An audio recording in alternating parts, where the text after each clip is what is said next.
is, if someone has early forgetfulness but is not diagnosed with dementia, can they still do an advance directive? The answer is yes.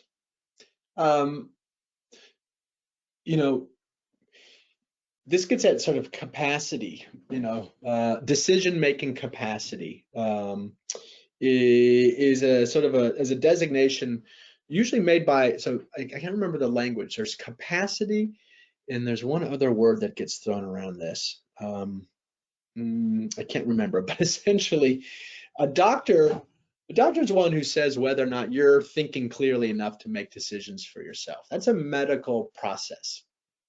Competency or capacity. One has a legal tinge that the courts can adjudicate, and one is a medical tinge that the doctor adjudicates, if that's the right word. But either way, they get the same gist. The bottom line is anybody, your dad, someone with early forgetfulness, he still has the rights to make decisions for themselves, as long as they can demonstrate insight into their situation, has some ability to track the options of what happens if we treat versus not treating. If they can demonstrate that kind of insight around this specific issue, this specific health issue, this specific decision that needs to happen, in this case, an advance directive being filled out, then that is, that's legal, that's permissible, that is protected. All right. You might think that person, dad, still might get the day wrong. He might think it's 2 weeks ago or a month ago, whatever else. But if he's got insight into illness and the trade-offs of treatment, everyone should still should honor his wishes, and that can be reflected in an advance directive.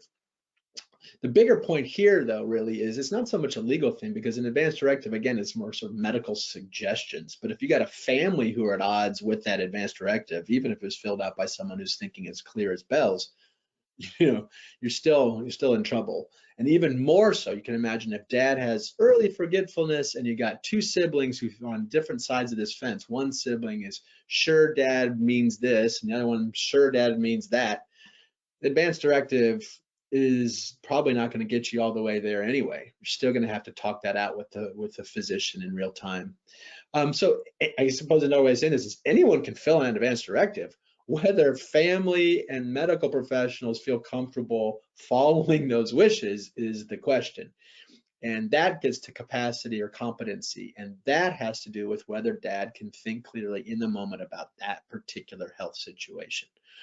So there you go, clear as mud probably. But the short answer to your question is early forgetfulness. Yes, dad can still fill out that advance directive. Just make sure everyone's in on the communication.